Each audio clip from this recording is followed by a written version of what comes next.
কিছু খাইতে ভালো লাগছে এখন আমার, মানে এই কাঁকরোল আর আলু আর কাঁকরোল আর বেগুন ভাজা করতেছে, আমি এটা দিয়ে দুপুরবেলা ভাত খাম, এই স্বাদ লাগেনি।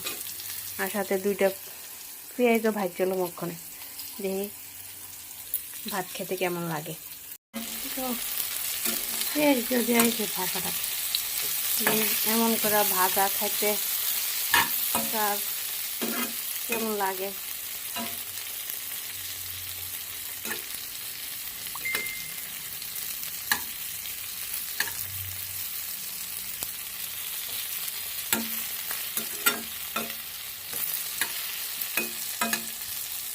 আর তো লাল লাল কাটতো ভাত লয়ে লাইছি, ভাজও লয়ে লাইছি, লগে কাঁচামরিচ